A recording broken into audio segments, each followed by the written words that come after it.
రోహిత్ శర్మ, విరాట్ కోహ్లీ చాలా quality players, experienced players. అలాంటి players ఒక టీంకి దొరకాలంటే చాలా అదృష్టం ఉండాలి. అలాంటిది ఇండియాకి దొరికారు. ఇండియాకి కలిసి ఆడారు, T20 వరల్డ్ కప్ తెచ్చారు, ప్రశాంతంగా రిటైర్ అయిపోయి వెళ్ళిపోయారు. మరి ఇప్పుడు వాళ్ళిద్దరిని రీప్లేస్ చేయడానికి ఎవరున్నారా? ఉన్నారంటారా? ఉన్నారు. రీప్లేస్మెంట్గా దొరికారు.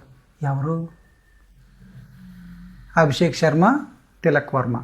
రోహిత్ శర్మకి రీప్లేస్మెంటు అభిషేక్ శర్మ, విరాట్ కోహ్లీకి రీప్లేస్మెంటు తిలక్ వర్మ. రీప్లేస్ చేశారంటారా? చేశారు. ఎందుకంటే బాగా ఆడుతున్నారు కదా.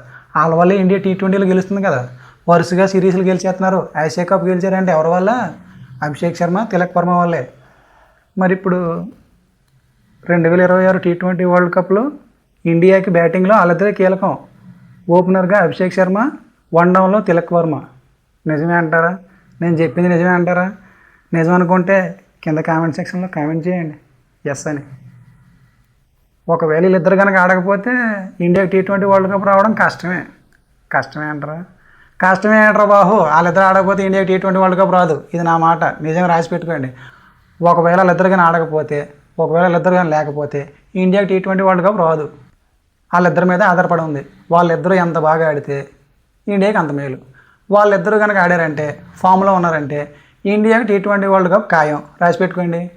రోహిత్ శర్మ, విరాట్ కోహ్లీ ఎలాగైతే T20 వరల్డ్ కప్ తెచ్చారో, అభిషేక్ శర్మ, తిలక్ వర్మ కూడా ఇండియాకి T20 వరల్డ్ కప్ తెస్తారు. రైట్ అంటారా? రైట్.